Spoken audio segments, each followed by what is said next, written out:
अध्याय 5 सबक 4 टैक्स का इतिहास और कॉर्पोरेशंस की ताकत। मुझे याद है हमें स्कूल में रॉबिनहुड और उनके सुखी गिरोह की कहानी बताई गई थी। मेरे मुंह स्कूल टीचर का मानना था कि यह केविन कोस्नर की तरह के एक रोमांटिक हीरो की अद्भुत कहानी है जो अमीरों को लूटता था और गरीबों में बांट देता था। मेरे अमीर डैडी की नज़र में रॉबिनहुड हीरो नहीं था, वे उसे बदमाश मानते थे। रॉबिनहुड को गुजरे हुए तो लंबा समय गुजर चुका है, परंतु उसके अनुयायी आज भी जिंदा हैं। कितनी बार मैंने लोगों को ये कहते सुना है, इसके लिए अमीर लोग पैसे क्यों नहीं देते, या अमीरों को और ज़्यादा टैक्स देना चाहिए और उसे गरीबों में बांट देना चाहिए। रॉबिनहुड का ये विचार कि अमीरों से लेकर गरीबों में बांट दिया जाए, गरीब और मध्य वर्ग के लोगों के लिए सर्वाधिक कष्ट का कारण है। इसी रॉबिनहुड आदर्श के कारण मध्य वर्ग पर टैक्स का इतना भारी बोझ लदा हुआ है। सच्चाई तो यह है कि अमीरों पर टैक्स लगता ही नहीं है। गरीबों की भलाई के लिए जो पैसा लगता है वह मध्य वर्ग से आता है, खासकर शिक्षित और ऊंची आमदनी वाले मध्य वर्ग से। टैक्स के बारे में पूरी तरह से समझने के लिए हमें इसकी ऐतिहासिक पृष्ठभूमि को समझाने की ज़रूरत है। हमें टैक्स के इतिहास को जानने की ज़रूरत है। हालांकि मेरे पढ़े लिखे डैडी शिक्षा के इतिहास पर कमाल का ज्ञान रखते थे, परंतु मेरे अमीर डैडी टैक्स के इतिहास के विशेषज्ञ थे। अमीर डैडी ने माइक और मुझे ये समझाया कि इंग्लैंड और अमेरिका में पहले कोई टैक्स नहीं लगते थे। कभी कभार युद्ध का स्वर्व जुटाने के लिए कुछ समय के लिए टैक्स जरूर लगा करते थे। राजा या राष्ट्रपति मुंह से कह भर देता है और हर आदमी उसकी कही बात मानकर अपना सहयोग देता था। ब्रिटेन में 1799 से 1816 से बीच नेपोलियन से युद्ध के समय टैक्स लगाया गया था और अमेरिका में 1861 से 1865 के बीच हुए सिविल वॉर के वर्ष को जुटाने के लिए टैक्स लगाया गया था। 1874 में इंग्लैंड ने इनकम टैक्स को अपने नागरिकों पर स्थायी रूप से लागू कर दिया। 1913 में संविधान के 16वें संशोधन के साथ अमेरिका में भी आयकर स्थायी रूप से लागू हो गया। एक समय था जब अमेरिकी लोग टैक्स विरोधी हुआ करते थे। वाय पर बहुत ज़्यादा टैक्स लगने के कारण ही बोस्टन हार्बर पर प्रसिद्ध टी पार्टी की घटना हुई थी, जिससे क्रांतिकारी युद्ध को ताकत मिली थी। इंग्लैंड और अमेरिका दोनों को ही नियमित इनकम टैक्स के विवाद को जनता के गले उतारने में लगभग 50 साल का समय लगा। इन ऐतिहासिक तिथियों से हमें यह पता नहीं चल पाता कि दोनों ही मामलों में टैक्स शुरू में केवल अमीरों पर लगाए गए थे। अमीर डैडी चाहते थे कि माइक और मैं इस बात को कभी नहीं भूलें। उन्होंने स्पष्ट किया कि टैक्स का विचार लोकप्रिय बना और उसे ज़्यादातर लोगों ने सिर्फ इसलिए माना क्योंकि उन्हें यह बताया गया कि टैक्स अमीरों को सज़ा देने का और मध्य वर्ग तथा गरीबों को मदद देने का साधन है। इसी कारण जनता ने टैक्स कानून के समर्थन में वोट दिए और यह वैधानिक बन गया। हालांकि इसका मकसद अमीरों को दंड देना है, परंतु दरअसल यह उन्हीं लोगों को दंड देता है जिन्होंने इसका समर्थन किया था, यानी गरीब लोग और मध्य वर्ग। एक बार सरकार ने पैसे का स्वाद चख लिया तो उसकी भूख बढ़ती गई, अमीर डैडी ने कहा। तुम्हारे डैडी और मैं पूरी तरह विरोध में हैं। वह एक सरकारी ब्यूरोक्रेट हैं और मैं एक पूंजीपति हूँ। हमें विपरीत व्यवहार के कारण पैसे मिलते हैं और हमारी सफलता अलग अलग मानदंडों पर तौली जाती है। उन्हें पैसा खर्च करने और लोगों को काम देने के लिए पैसे दिए जाते हैं। वे जितना ज़्यादा खर्च करते हैं और जितने ज़्यादा लोगों को काम पर रखते हैं, उनका संगठन उतना ही बड़ा होता जाता है। सरकार में जितना बड़ा उनका संगठन होता है उतना ही ज़्यादा सम्मान उन्हें दिया जाता है। दूसरी तरफ मेरे संगठन में मैं जितने कम लोगों को रखें और जितना कम पैसा खर्च करूं, मेरे निवेशक मेरा उतना ही ज़्यादा सम्मान करते हैं। इसीलिए मैं सरकारी आदमियों को पसंद नहीं करता हूं। उनके लक्ष्य बिजनेस के ज़्यादातर लोगों से हटकर होते हैं। जैसे जैसे सरकार के कर्मचारी बढ़ते हैं, उन्हें तनख्वाह देने के लिए उतने ही ज़्यादा टैक्स की ज़रूरत होती है। मेरे पढ़े लिखे डैडी इस बात में भरोसा करते थे कि सरकार को लोगों की मदद करनी चाहिए। वे जॉन एफ कैनेडी से प्रेम करते थे और खासकर पीस कॉर्ट्स के विचार से। वे इस विचार को इतना ज़्यादा चाहते थे कि वे और मेरी माँ दोनों ही पीस कॉम्स के लिए काम करते थे और मलेशिया, थाईलैंड और फिलीपींस जाने वाले स्वयंसेवकों को प्रशिक्षित करते थे। वे हमेशा अतिरिक्त अनुदानों और बजट में बढ़ोतरी की कोशिश करते थे ताकि वे ज़्यादा लोगों को भर्ती कर सकें। ऐसा वे शिक्षा विभाग की अपनी नौकरी में भी करते थे और पीस कॉम्स में भी। यह उनका काम था। जब मैं 10 साल का था, तब से मैं अपने अमीर डैडी से ये सुनता आया हूँ कि सरकारी कर्मचारी आलसी चोरों का गिरोह हैं, और मेरे गरीब डैडी से मैं ये सुनता हूँ कि अमीर लोग लालची और बदमाश होते हैं जिनसे सरकार को ज़्यादा टैक्स लेना चाहिए। दोनों ही विचारों के पक्ष में तर्क दिए जा सकते हैं। मेरे लिए यह बहुत मुश्किल था क्योंकि एक तरफ तो मैं शहर के सबसे बड़े उद्योगपतियों में से एक के लिए काम करता था और दूसरी तरफ जब मैं घर आता था तो वहाँ मेरे डैडी होते थे जो एक नागी सरकारी नेता थे। ये तय करना आसान नहीं था कि कौन सही बोल रहा है और किसकी बात पर मुझे भरोसा करना चाहिए। परंतु जब आप टैक्स के इतिहास का अध्ययन करते हैं तो एक दिलचस्प पहलू सामने आता है। जैसा मैंने कहा कि टैक्स का लागू होना सिर्फ इसलिए संभव हो सका क्योंकि जनता रॉबिनहुड के अर्थशास्त्रीय सिद्धांत में भरोसा करती थी, जिसमें अमीरों से लेकर बाकी सब में बांट दिया जाता है। समस्या ये थी कि सरकार की पैसे की भूख इतनी बढ़ गई कि जल्द ही मध्य वर्ग पर भी टैक्स लगाने की नौबत आ गई और वहां से धीरे धीरे टैक्स का बोझ नीचे की तरफ आता गया। दूसरी तरफ अमीरों ने इसे एक मौके की तरह देखा। वे उन्हीं नियमों से नहीं खेलते हैं जिनसे जनता खेलती है। जैसा मैंने बताया है, अमीर पहले ही कॉरपोरेशन के बारे में जानते थे जो पानी के जहाज़ों के दिनों में लोकप्रिय हुए थे। अमीरों ने हर समुद्री यात्रा की संपत्ति के जोखिम को सीमित करने के लिए कॉरपोरेशन का उपयोग किया। अमीर लोग हर समुद्री यात्रा के लिए पैसा जुटाने के लिए कॉरपोरेशन में अपना पैसा डालते थे। फिर यह कॉरपोरेशन न्यू वर्ल्ड में खजाने की खोज के लिए नाविकों को भर्ती करता था। अगर जहाज़ डूब जाता था तो नाविकों की जान जाती थी, परंतु अमीर लोगों को सिर्फ इतना ही नुकसान होता था कि उनका वह पैसा डूब जाता था जो उन्होंने उस समुद्री यात्रा के लिए दिया था। आगे आने वाला चित्र दर्शाता है कि किस तरह कॉर्पोरेट स्ट्रक्चर आपके इनकम स्टेटमेंट और बैलेंस शीट के बाहर बैठता है। अमीर लोग किस तरह खेल को खेलते हैं। कॉर्पोरेशन के कानूनी ढांचे की ताकत के ज्ञान से अमीरों को गरीबों और मध्य वर्ग की तुलना में बहुत ज़्यादा फायदा मिलता है। मुझे 2 डैडियों ने शिक्षा दी थी जिनमें से एक समाजवादी थे और दूसरे पूंजीपति। मुझे जल्द ही यह महसूस हुआ कि पूंजीपति में पैसे की ज़्यादा समझ है। मुझे ऐसा लगा कि पैसे की नासमझी के कारण समाजवादी आविष्कार खुद को ही सज़ा देते हैं। अमीरों से वसूलो का नारा लगाने वाली भीड़ चाहे जितना जोर लगा ले, अमीर लोग उनसे जीतने का रास्ता हमेशा ढूंढ निकालते हैं। इसी कारण टैक्स आखिरकार मध्य वर्ग पर लगे। अमीरों ने बुद्धिजीवियों को अपनी बुद्धि से हरा दिया, सिर्फ इस कारण क्योंकि वे पैसे की ताकत को जानते थे और यह विषय स्कूलों में नहीं पढ़ाया जाता। अमीर लोगों ने बुद्धिजीवियों को किस तरह हराया। एक बार अमीरों से वसूलो का कानून पारित हुआ तो सरकार की तिजोरी में पैसा आने लगा। पहले तो लोग इस बात से खुश हुए। ये पैसा सरकारी कर्मचारियों और अमीरों को दिया जाने लगा। सरकारी कर्मचारियों के पास ये पैसा नौकरियों और पेंशनों के रूप में गया। अमीरों के पास ये पैसा उनकी फैक्ट्रियों के जरिए मिले सरकारी कॉन्ट्रैक्ट से आया। सरकार के पास ढेर सारे पैसे थे, परंतु उस पैसे के मैनेजमेंट की समस्या थी। उसमें कोई रिसर्कुलेशन नहीं था। दूसरे शब्दों में, सरकारी नीति में अगर आप एक सरकारी ब्यूरोक्रेट हैं तो आप पैसा बचाना पसंद नहीं करते। अगर आप अपने लिए आवंटित फंड को खर्च नहीं कर पाते हैं तो आपको अगले बजट में उतनी राशि नहीं मिलेगी और निश्चित रूप से आपको योग्य तो माना ही नहीं जाएगा।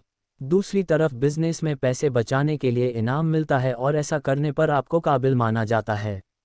जब बढ़ते हुए सरकारी खर्चों का ये चक्र चलता रहा तो पैसे की मांग बढ़ी और अमीरों से टैक्स वसूलो के विचार में अब कम अमीर लोगों को भी शामिल कर लिया गया और इस तरह सरकार इतनी नीचे आ गई कि ते गरीब और मध्यवर्गीय लोग भी टैक्स के दायरे में आ गए जिन्होंने इसके लिए वोट दिए थे। सत्वे पूंजीपतियों ने बचने का तरीका खोजने के लिए अपनी पैसे की समझ का प्रयोग किया। वे कॉरपोरेशन की सुरक्षा में चले गए। कॉरपोरेशन अमीर लोगों को सुरक्षा देता है, परंतु कई लोग जिन्होंने कभी कॉरपोरेशन नहीं बनाया यह नहीं जानते कि कॉरपोरेशन जैसी कोई वीज़ नहीं होती। कॉरपोरेशन केवल एक फाइल का फोल्डर होता है जिसमें कुछ कानूनी दस्तावेज लगे होते हैं और जो राज्य सरकार की एजेंसी में दर्ज होकर किसी वकील के ऑफिस में रखा होता है। यह कोई बड़ी बिल्डिंग नहीं होती जिसके बाहर कॉरपोरेशन का नाम लिखा होता है। यह कोई फैक्ट्री या लोगों का समूह भी नहीं होता। कॉरपोरेशन केवल एक कानूनी दस्तावेज है जो एक ऐसी कानूनी देह बना देता है जिसकी कोई आत्मा नहीं होती। अमीरों की संपत्ति एक बार फिर सुरक्षित हो गई।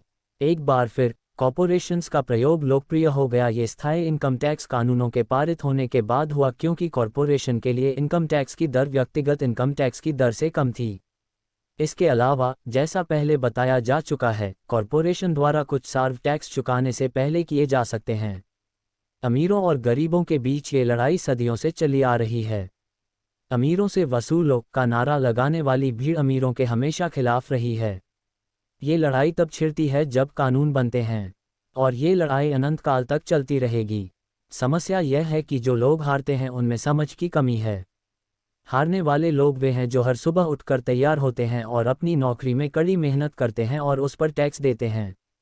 अगर वे ये समझ पाते कि अमीर लोग किस तरह से पैसे का खेल खेलते हैं तो वे भी इस खेल को उसी तरह से खेल सकते। फिर वे भी पैसे से आज़ाद हो सकते हैं और अमीर बन सकते हैं।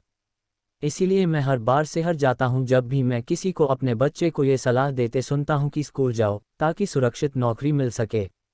जिस कर्मचारी में पैसे की समझ नहीं है वह बच नहीं सकता, चाहे उसकी नौकरी कितनी भी सुरक्षित क्यों न हो। औसत अमेरिकी व्यक्ति आज सरकार के लिए 5 से 6 महीनों तक काम करता है ताकि वह टैक्स चुकाने के लिए पैसा जमा कर सके। मेरे विचार में ये समय बहुत ज़्यादा है। आप जितनी ज़्यादा मेहनत करते हैं आपको सरकार को उतना ही ज़्यादा टैक्स देना पड़ता है। इसीलिए मेरा मानना है कि अमीरों से वसूलो का नारा उन्हीं लोगों पर भारी पड़ गया है जिन्होंने इसके लिए वोट दिया था। हर बार लोग अमीरों को सज़ा देने की कोशिश करते हैं, अमीर लोग चुपचाप उसका पालन नहीं करते हैं बल्कि वे पलटकर वार करते हैं। उनके पास पैसा, ताकत और इरादा होता है जिनके दम पर वे चीज़ों को बदल सकते हैं। वे चुपचाप बैठकर स्वेच्छा से ज़्यादा टैक्स नहीं चुकाते। वे ऐसे तरीके खोजते हैं जिनसे उन पर टैक्स का कम से कम बोझ पड़े। इसके लिए वे चतुर और स्मार्ट वकीलों तथा अकाउंटेंट्स की सेवाएं लेते हैं और राजनेताओं को मनाते हैं कि वे कानून बदलें या कानूनी बचाव के रास्ते बनाएं। उनके पास परिवर्तन करवाने के लिए ज़रूरी संसाधन होते हैं। अमेरिका का टैक्स कानून भी टैक्स बचाने के लिए कई रास्ते प्रदान करता है। इनमें से ज़्यादातर रास्ते हर एक के लिए खुले हैं, परंतु इनका फ़ायदा सामान्य तौर पर अमीर लोग ही उठाते हैं क्योंकि वे इनकी खोज करते हैं और ऐसा इसलिए होता है क्योंकि वे अपने काम से काम रखते हैं। उदाहरण के तौर पर लोकप्रिय शब्द 1031 इंटरनल रेवेन्यू कोड के अनुच्छेद 1031 का संक्षिप्त रूप है, जिससे रियल एस्टेट बेचने वाले को टैक्स चुकाने में देरी करने का मौका मिलता है अगर वह ज़्यादा महंगे रियल एस्टेट को खरीदता है और सौदेबाजी में फ़ायदा नहीं लेता। रियल एस्टेट एक ऐसा पूंजी निवेश है जो इतना बड़ा टैक्स लाभ देता है। जब तक आप कम कीमत की प्रॉपर्टी बेचकर ऊंची कीमतों में बड़ी प्रॉपर्टी खरीदते रहते हैं तो आपको तब तक टैक्स नहीं देना पड़ता जब तक कि आप उसे नकद ही न रखना चाहें। जो लोग कानून द्वारा दी गई इन टैक्स की छूटों का लाभ नहीं उठाते वे अपने संपत्ति वाले कॉलम को बनाने का एक बहुत बड़ा मौका खो देते हैं। गरीबों और मध्य वर्ग के पास उतने संसाधन नहीं होते। वे चुपचाप बैठे रहते हैं और सरकार की सुइयों को अपनी बांह पर लगने देते हैं और ब्लड डोनेशन की इजाज़त दे देते हैं। आज मैं ज़्यादा टैक्स चुकाने वाले या कम छूट लेने वाले लोगों की संख्या से लगातार स्तब्ध होता रहता हूं, और वे ऐसा सिर्फ इसलिए करते हैं क्योंकि वे सरकार से डरते हैं। और मैं जानता हूं कि सरकारी टैक्स एजेंट कितना डरावना होता है। मेरे कुछ दोस्त हैं जिनके बिजनेस बंद हो गए हैं और इसके लिए सरकार दोषी थी। मुझे ये सब पता है, परंतु जनवरी से लेकर मई के पहले पखवाड़े तक सरकार के लिए काम करना एक बहुत बड़ी कीमत है जो हम टैक्स के डर के कारण चुकाते हैं। मेरे गरीब डैडी ने कभी पलटकर वार नहीं किया। गैरे अगीर डैडी ने भी ऐसा नहीं किया। उन्होंने केवल खेल को चतुरता से खेला और उन्होंने ऐसा कॉर्पोरेशंस के माध्यम से किया जो अमीरों का सबसे बड़ा रहस्य है। अमीर डैडी से मेरा पहला सीखा गया सबक आपको याद होगा।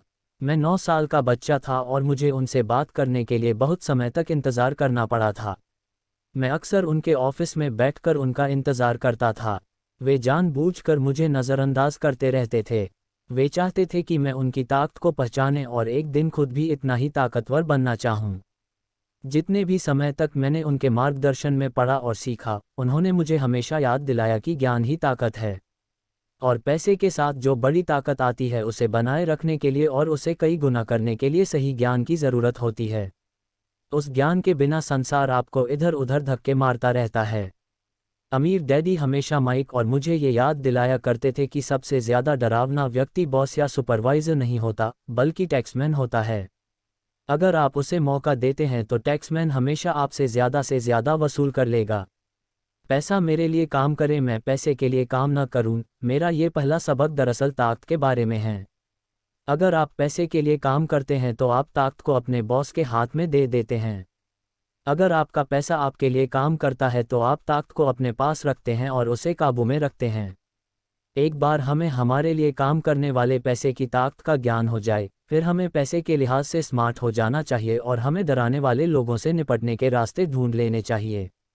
इसके लिए आपके पास कानून की समझ होनी चाहिए और इस बात की भी कि सिस्टम कैसे काम करता है। अगर आप अज्ञानी हैं तो आपको आसानी से डराया जा सकता है। अगर आप जानते हैं कि आप क्या बात कर रहे हैं तो आपके पास बचने का मौका होता है। इसीलिए अमीर डैडी स्मार्ट टैक्स अकाउंटेंट्स और वकीलों को इतना ज़्यादा वेतन देते थे। वकीलों को वेतन देना सरकार को टैक्स देने से सस्ता था। मेरे लिए उनका सर्वश्रेष्ठ सबक था, स्मार्ट बनो ताकि तुम्हें इधर उधर धक्के न दिए जा सकें, और मैंने जिंदगी भर इसे अपनाया है। वे कानून जानते थे क्योंकि वे कानून का आदर करते थे। वे कानून जानते थे क्योंकि कानून न जानना बहुत महंगा साबित हो सकता था। अगर आप जानते हैं कि आप सही हैं, तो आप किसी से भी उलझने से नहीं डरेंगे, चाहे आपका मुकाबला रॉबिन हुड और उसके गिरोह से ही क्यों ना हो। मेरे पढ़े लिखे डैडी मुझे हमेशा प्रोत्साहित करते थे कि मैं किसी अच्छे कॉरपोरेशन में बढ़िया सी नौकरी खोजें। वे मुझे हमेशा उन अच्छाइयों के बारे में बताते थे जो कॉर्पोरेट सीढ़ी पर चढ़ने से हासिल की जा सकती हैं। वे यह नहीं समझ पाते थे कि कॉर्पोरेट नियोक्ता से मिलने वाले वेतन के चेक पर पूरी तरह निर्भर रहने से मैं एक ऐसी दुधारू गाय बन जाता था जिसे दुहा जा सकता है। जब मैंने अपने अमीर डैडी को अपने डैडी की सलाह बताई तो वे केवल हंसे। उन्होंने सिर्फ यही कहा, सीढ़ी का मालिक ही क्यों न बना जाए। बचपन में मुझे ये समझ में नहीं आया था कि अपने कॉरपोरेशन के मालिक होने से अमीर डैडी का क्या मतलब था। यह एक ऐसा विचार था जो असंभव और डरावना लग रहा था। हालांकि मैं इस विचार से रोमांचित था, परंतु मेरी कम उम्र में मैं इस संभावना पर विचार ही नहीं कर पा रहा था कि वयस्क लोग किसी दिन मेरी कंपनी में काम करेंगे। मुद्दे की बात यह है कि अगर अमीर डैडी नहीं होते तो मैं अपने पढ़े लिखे डैडी की सलाह का पालन कर रहा होता। मेरे अमीर डैडी के बार बार याद दिलाने के कारण ही मेरे अपने कॉरपोरेशन का विचार जीवित रहा और यह मुझे एक अलग राह पर चलाता रहा। जब मैं 15 या 16 साल का था तो मैं जानता था कि मैं उस राह पर नहीं चलने वाला जो मेरे पढ़े लिखे डैडी ने बताई है। मैं नहीं जानता था कि मैं ऐसा किस तरह करूंगा, परंतु मैंने दृढ़ निश्चय कर लिया था कि मैं भीड़ के साथ नहीं चलूंगा और उस दिशा में नहीं जाऊंगा जिस तरफ मेरे सहपाठी जा रहे थे। इस फैसले ने मेरी जिंदगी बदल दी। जब तक मैं 25 साल का हुआ तब तक मेरे अमीर डैडी की सलाह मुझे पूरी तरह समझ में नहीं आई थी। मैंने हाल ही में मरीन कॉर्प्स छोड़ी थी और मैं जेरोक्स के लिए काम कर रहा था।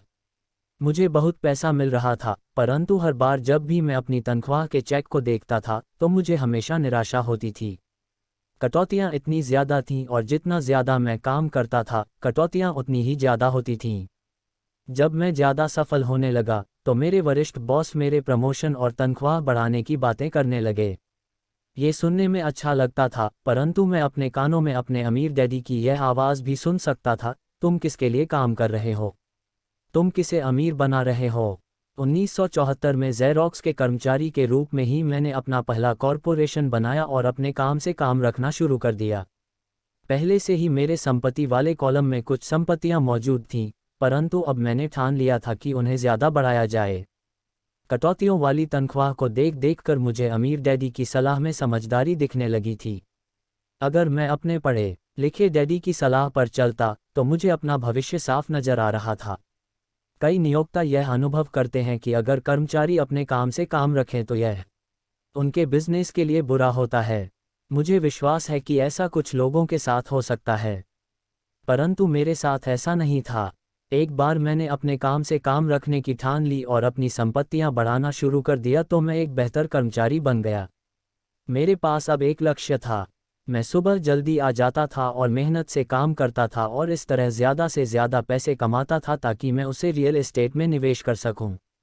हवाई में उस समय कीमतें तेज़ी से बढ़ रही थीं और वहां किस्मत चमकाई जा सकती थी। जितना ही ज़्यादा मुझे ये लगा कि वहां निवेश की संभावनाएं हैं, उतनी ही ज़्यादा ज़ेरॉक्स मशीनें मैंने बेचीं। मैंने जितनी ज़्यादा मशीनें बेची मुझे उतना ही ज़्यादा पैसा मिला और हाँ, मेरी तनख्वाह के चेक से उतनी ही ज़्यादा कटौतियाँ हुई। ये प्रेरणादायक था। मैं कर्मचारी होने के जात से बाहर निकलना चाहता था और इसलिए मैं कम मेहनत करने के बजाय ज़्यादा कड़ी मेहनत करता था। 1978 तक मैं सेल्स में चोटी के 5 लोगों में से एक था, प्रायः नंबर 1। मैं चूहा दौड़ से बहुत जल्दी बाहर निकलने के लिए बेताब था। 3 साल से भी कम समय में मैं ज़ेरॉक्स की तुलना में अपने छोटे से कॉरपोरेशन से कहीं ज़्यादा कमा रहा था, जबकि मेरा कॉरपोरेशन रियल एस्टेट में निवेश करने वाली कंपनी थी। और वह पैसा जो मैं अपने कॉरपोरेशन में अपनी संपत्ति वाले कॉलम में बना रहा था, वह पैसा मेरे लिए काम कर रहा था। मुझे कॉपियर बेचने के लिए दरवाजे खटखटाने की ज़रूरत नहीं थी। अमीर डैडी की सलाह में मुझे ज़्यादा समझदारी दिख रही थी। जल्दी ही मेरी प्रॉपर्टी से आने वाला कैश फ्लो इतना ज़्यादा हो गया कि मेरी कंपनी ने मेरे लिए मेरी पहली कार खरीद दी। ज़ेरॉक्स के लोगों को लगा कि मैं अपने कमीशन बेच रहा हूँ, परंतु मैं ऐसा नहीं कर रहा था। मैं अपने कमीशन को संपत्तियों वाले कॉलम में निवेश कर रहा था। मेरा पैसा और ज़्यादा पैसा कमाने के लिए कड़ी मेहनत कर रहा था। मेरी संपत्ति वाले कॉलम का हर डॉलर एक बढ़िया कर्मचारी था, जिसकी कड़ी मेहनत के कारण और ज़्यादा कर्मचारी तैयार होते थे और वे सब मिलकर अपने बॉस को एक नई कार तोहफे के रूप में दे देते थे, और वह भी टैक्स चुकाने के पहले। मैंने ज़ेरॉक्स के लिए ज़्यादा कड़ी मेहनत करना शुरू कर दिया। मेरी योजना सही तरह से चल रही थी और मेरी कार इसका जीता जागता सबूत थी। अपने अमीर डैडी से सीखे गए सबक के कारण मैं उस चूहा दौड़ के मिथक से बाहर निकलने में सफल हो सका था और कम उम्र में ही एक नियोक्ता बन गया था। ये पैसे की समझ से ही संभव हुआ था। इस वित्तीय ज्ञान के बिना, जिसे मैं फाइनेंशियल IQ कहूँगा, आर्थिक स्वतंत्रता की मेरी राह में बहुत ज़्यादा मुश्किलें आई होतीं। अब मैं फाइनेंशियल सेमिनारों में दूसरों को इस आशा के साथ सिखाता हूँ ताकि मैं उनके साथ अपना ज्ञान बांट सकूँ। जब भी मैं लेक्चर देता हूं तो मैं लोगों को ये याद दिलाता हूं कि फाइनेंशियल IQ विशेषज्ञता के 4 बड़े क्षेत्रों से आने वाले ज्ञान से बनता है। नंबर 1 है अकाउंटिंग, जिसे मैं फाइनेंशियल साक्षरता कहता हूं। अगर आप साम्राज्य बनाना चाहते हैं तो ये बहुत महत्वपूर्ण दक्षता है। आप जितने ज़्यादा धन के लिए जिम्मेदार होंगे, उतनी ही ज़्यादा सूक्ष्मता की ज़रूरत होगी, नहीं तो आपका साम्राज्य ताश के पत्तों के महल की तरह ढह जाएगा। यह बाएं मस्तिष्क का पहलू है जिसमें वर्णन या सूक्ष्मता जरूरी है। फाइनेंशियल साक्षरता वह योग्यता है जिसके सहारे फाइनेंशियल स्टेटमेंट्स को पढ़ा और समझा जा सकता है। इस योग्यता से आप किसी भी व्यवसाय की कमजोरियों और मजबूतियों को पहचान सकते हैं। नंबर 2 है निवेश, जिसे मैं पैसे से पैसे बनाने का विज्ञान कहता है। इसमें तकनीकों, रणनीतियों और फॉर्मूलों की ज़रूरत होती है। यह मस्तिष्क का दायां पहलू है, यानी रचनात्मक पहलू। नंबर 3 है बाजार की समझा, मांग और पूर्ति का विज्ञान। बाजार के तकनीकी पहलुओं को जानने की ज़रूरत है जो कि भावनाओं द्वारा संचालित होते हैं। 1996 में क्रिसमस के दौरान टिकल गियल्मो डॉल का प्रकरण भी तकनीकी या भावनाओं द्वारा संचालित बाजार का उदाहरण है। बाजार का दूसरा तत्व निवेश की मूलभूत या आर्थिक समझ है। क्या किसी निवेश में समझदारी है या वर्तमान बाजार की परिस्थितियों के हिसाब से ऐसा करना नासमझी है? कई लोग ये सोचते हैं कि बाजार को समझना या निवेश की अवधारणाएं बच्चों को समझ में नहीं आएंगी क्योंकि ये जटिल होती हैं। वे यह नहीं देख पाते कि बच्चे इन विषयों को अनुभूति से समझ लेते हैं। जो लोग एल्मो डॉल से परिचित नहीं होंगे, उनके लिए यह एक सीसेम स्ट्रीट कैरेक्टर थी जिसे क्रिसमस के पहले बच्चों में खूब प्रचारित किया गया था। लगभग सभी बच्चे इसे खरीदना चाहते थे और अपनी क्रिसमस की सूची में उन्होंने इसे सबसे ऊपर रखा था। परंतु क्रिसमस के लिए इसका विज्ञापन करने के बाद जब यह बाजार से गायब हो गई तो कई लोग ये सोचने लगे कि कहीं कंपनी ने जानबूझकर तो इसे बाजार से गायब नहीं कर दिया है। इसकी मांग बहुत ज़्यादा थी और पूर्ति बहुत कम, इसलिए बाजार में भगदड़ और हड़बड़ी का माहौल बन गया। स्टोर्स में जब खरीदने के लिए कोई डॉल नहीं बची तो दुकानदारों और दूसरे खिलौने बनाने वालों ने इसमें मुनाफा कमाने का मौका देखा। जिन्हें डॉल नहीं मिल पाई थी, वे दुर्भाग्यशाली मम्मी डैडी क्रिसमस के लिए कोई दूसरा खिलौना खरीदने के लिए मजबूर हो गए। टिकल मी एल्मो डॉल की अविश्वसनीय लोकप्रियता मेरी समझ में नहीं आई, परंतु यह मांग और पूर्ति के अर्थशास्त्र का बढ़िया उदाहरण है। यही बात स्टॉक, बॉन्ड, रियल एस्टेट और बेसबॉल कार्ड बाजारों पर लागू होती है। नंबर 4 है कानूना, उदाहरण के तौर पर अकाउंटिंग, निवेश और बाजारों की तकनीकी दक्षताओं के सहारे कॉरपोरेशन का प्रयोग विस्फोटक वृद्धि प्रदान कर सकता है। कोई भी आदमी जिसे कॉरपोरेशन द्वारा दिए जाने वाले टैक्स फायदों और सुरक्षा का ज्ञान हो, वह बहुत ज़्यादा तेज़ी से तरक्की कर सकता है और अमीर बन सकता है, जो किसी कर्मचारी या छोटे बिजनेस के मालिक के लिए संभव नहीं है। इसमें उतना ही अंतर है जितना पैदल चलने वाले और उड़ने वाले में होता है। यह अंतर बहुत ज़्यादा हो जाता है जब हम इसे दीर्घकालीन संपत्ति के संदर्भ में देखते। 1. टैक्स लाभ। एक कॉरपोरेशन कई ऐसी चीज़ें कर सकता है जो एक आदमी नहीं कर सकता, जैसे कि यह टैक्स देने के पहले खर्च कर सकता है।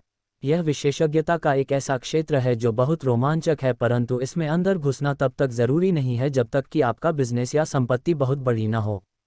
कर्मचारी कमाते हैं और टैक्स चुकाते हैं और फिर जो बचता है उससे अपना वर्ष चलाते हैं। एक कॉरपोरेशन कमाता है, जितना खर्च कर सकता है करता है और फिर बची हुई रकम पर टैक्स चुकाता है। यह अमीरों द्वारा इस्तेमाल किया जाने वाला सबसे बड़ा कानूनी बचाव का रास्ता है। इन्हें बनाना आसान है और बहुत ज़्यादा महंगा नहीं है, बशर्ते कि आपके पास अपने खुद के निवेश हों जो अच्छा कैश फ्लो दे रहे हों। उदाहरण के तौर पर, अपने कॉरपोरेशन का फ़ायदा यह है घूमने जाने का कार्यक्रम हवाई में बोर्ड मीटिंग बन जाता है। कार का भुगतान, बीमा, रिपेयर इत्यादि कंपनी खर्च में डाल दिए जाते हैं। हेल्थ क्लब की सदस्यता भी कंपनी खर्च है। ज़्यादातर रेस्टोरेंट के डिनर भी आंशिक व्यय हैं। और भी ऐसे बहुत से खर्च हैं जो टैक्स चुकाने के पहले किए जाते हैं। 2. कानूनी मुकदमों से सुरक्षा। हम एक कानूनी समाज में रह रहे हैं। हर आदमी आपसे फ़ायदा चाहता है। अमीर लोग अपने क्रेडिटर्स से अपनी ज़्यादातर संपत्ति को छुपाने के लिए कॉर्पोरेशंस और ट्रस्ट्स का सहारा लेते हैं। जब भी कोई किसी अमीर आदमी पर दावा ठोकता है तो उसे यह पता चलता है कि वह कानूनी कवच से घिरा हुआ है और दरअसल उस अमीर आदमी के पास कोई संपत्ति है ही नहीं। वे हर चीज़ पर नियंत्रण रखते हैं, परंतु वे किसी चीज़ के मालिक नहीं होते। गरीब और मध्य वर्गीय लोग हर चीज़ के स्वामी होने की कोशिश करते हैं और इसलिए जब उन पर दावा ठोका जाता है तो वे सरकार या अपने साथी नागरिकों के हाथों अपनी संपत्ति खो बैठते हैं। उन्होंने रॉबिनहुड की कहानी से यह सीखा है कि अमीरों से वसूलो, गरीबों में बांट दो। इस पुस्तक का लक्ष्य यह नहीं है कि कॉरपोरेशन बनाने का तरीका बताया जाए, परंतु मैं कहूँगा कि अगर आपके पास किसी तरह की वैध संपत्तियां हों तो आप जितनी जल्दी हो सके कॉरपोरेशन द्वारा दिए जाने वाले फ़ायदों और सुरक्षा के बारे में ज़्यादा जान लें। इस विषय पर कई पुस्तकें लिखी गई हैं जो इन फ़ायदों के बारे में विस्तार से बताती हैं और कॉरपोरेशन बनाने के लिए ज़रूरी सीढ़ियों को भी समझाती हैं। एक पुस्तक स्वास्थ्य तौर पर बहुत अच्छी है जिसका शीर्षक है थिंक एंड ग्रो रिच। ये पुस्तक कॉरपोरेशंस की ताकत का बखूबी वर्णन करती है। फाइनेंशियल IQ दरअसल कई कुशलताओं और गुणों का मेल है। मैं तो यही कहूँगा कि यह ऊपर बताई गई 4 तकनीकी दक्षताओं का समन्वय है जो मूलभूत फाइनेंशियल ज्ञान का आधार हैं। अगर आप बहुत ज़्यादा पैसा कमाना चाहते हैं तो इन दक्षताओं के समन्वय से आपका फाइनेंशियल ज्ञान बहुत ज़्यादा बढ़ जाएगा। संक्षेप में, कॉरपोरेशन के मालिक, अमीर लोग 1. कमाते हैं, 2. खर्च करते हैं, 3. टैक्स चुकाते हैं। कॉरपोरेशन के लिए 1. काम करने वाले कर्मचारी कमाते हैं, 2. टैक्स चुकाते हैं, 3. खर्च करते हैं। आपकी संपूर्ण फाइनेंशियल रणनीति के लिए हम आपकी संपत्तियों के चारों तरफ कॉरपोरेशन का कवच लपेटने की बहुत ज़्यादा सलाह देते हैं।